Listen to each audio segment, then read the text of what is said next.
Hello, I'm Toycat and welcome back to another geography video. This is everyone's favorite second year series where I talk about geography and the world and stuff. And today I'm going to be talking about a concept in the world which fascinates me way more than it probably should. I made a video on this already, but I keep looking into more and more countries that have this weird thing where they call themselves something massively different in their own language than we call them in English. And this might seem kind of strange, but truth be told, when you look at certain countries on the map, they have names which sound very foreign already, like Japan or like Finland or like Germany. So you must assume that, oh yeah, that's what they call themselves. But truth be told, but they're actually an anglicization of something to do with that country. So, Germany actually calls themselves Deutschland, very different. Finland calls themselves Swami, Japan calls themselves Nippon, and you can sometimes see the link between them, sometimes you can't, but I figured why not talk about certain countries, what they call themselves, and how there's such a big divide in today's video, and that's exactly what I'm doing, so hopefully you'll enjoy it. Let's get straight into the first example here, which is one of the biggest and most significant countries on the earth by a lot of different metrics, because it is, of course, China. So China has the largest population in the world right now, at almost 1.4 billion people. There's a bunch of languages, of course, but they generally call themselves some variation of Zonghua, or like,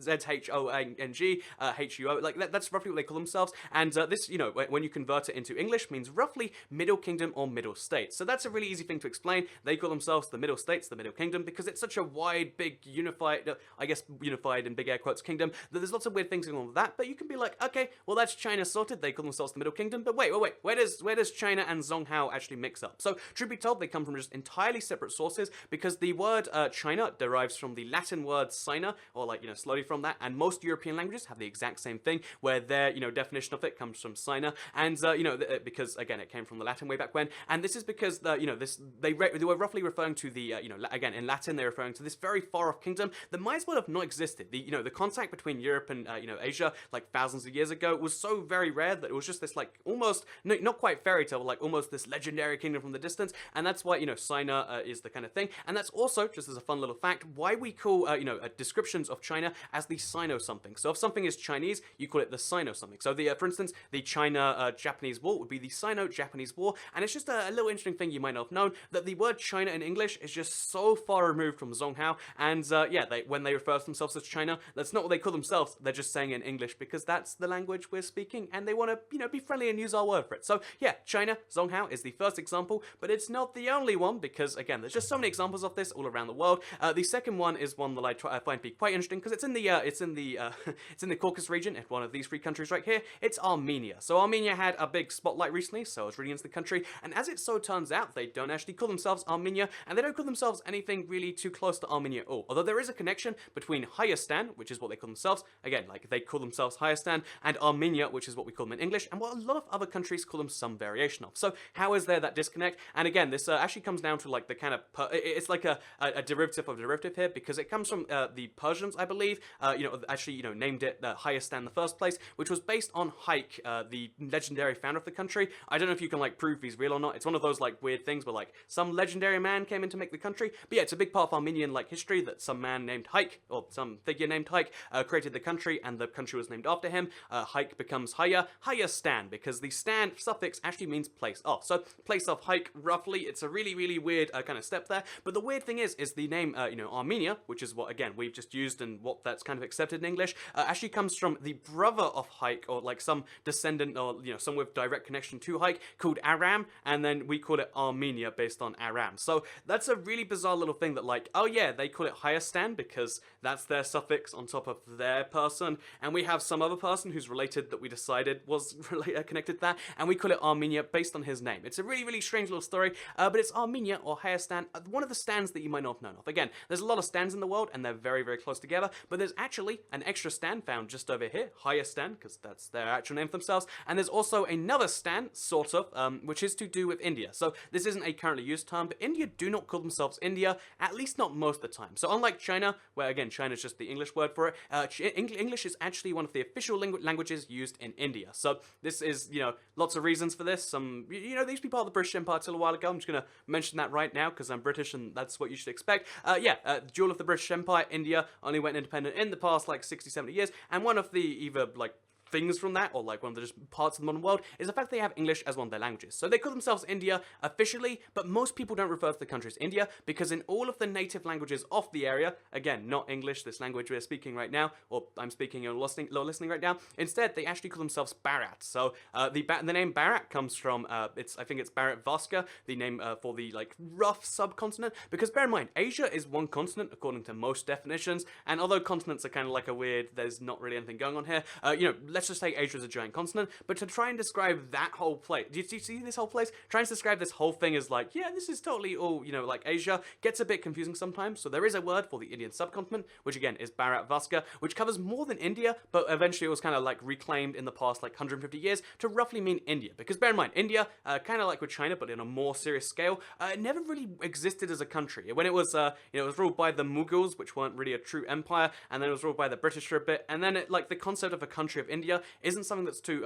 familiar, and that's why they kind of just like picked up a name 150 years ago and have been using it ever since. So yeah, Bharat is the rough name they use for it in Hindi. There's there's something derivative of Bharat in every other language, and the word India actually comes from the word Indus, which is the Persian word they picked up because, from the word Hindu, because there's lots of Hindus in India. A little bit of a bizarre skip right there, but that's why we call them India, which is derived from the religion from the place, again, Hinduism. There's 1 billion Hindus in the world, and the vast majority live in India.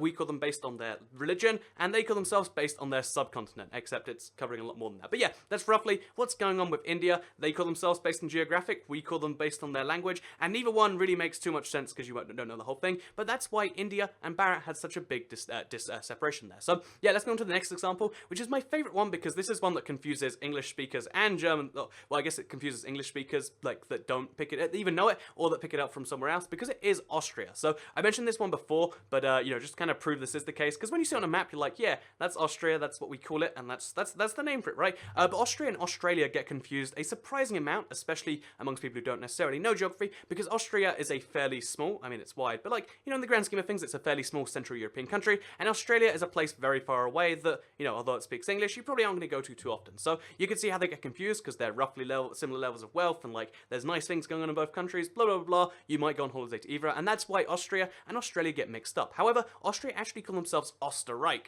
and, this is very, very, very distinct from the term Australia, which is why that's, that's confusion that you only really make in English. So to show you this one off, let me do something I actually haven't done on this thing before, and go to google.at, so that's Google for Australia. You could also do it with, if you really want to, you could do this like google.de, because, it's just the German language. In the German language, the language they use in Austria, which, by the way, the German/Austria not being connected over all this time is like a really interesting like far back story you could look up sometime, or maybe it'll show up in some future video, but for now, just bear in mind, Germany, Austria, even though they're different countries, they have a very similar like long history to some extent, and they both speak German. So yeah, Deutschland, German word for Germany, and Österreich is the Austrian word for Austria. Very, very, very different to the words they call themselves, and in case you're curious as to where Österreich comes from, and like how that's so distinct from Austria, it's actually because Oster, if I'm not mistaken, means east, I think it's Eastern, I hope it's Eastern, and then Reich means roughly realm. I'm like, that's one I looked into most recently, because I was looking at the German map for a very long time.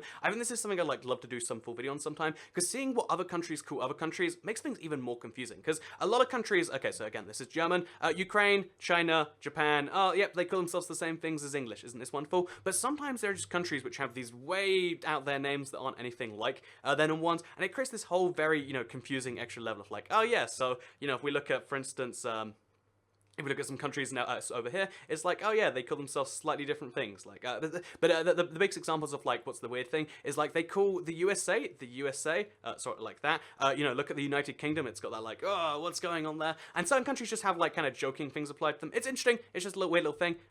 Iceland is called Ireland, and there's a bunch of weird examples like that. But my point being here is, that I think I went way on a tangent there. So everyone who's like, oh, it's okay, you have ADD gets the point. Well, okay, here's the point. Österreich is what they call themselves, we call them Austria, and there's a very distinct separation there because of the German language. That's what it is. They speak German, and in German it's Österreich with the little O like that. So Österreich, I guess you could call it also. So with that said, let's move on to the final example, which we can use the German map for, because we're here anyway. Why not?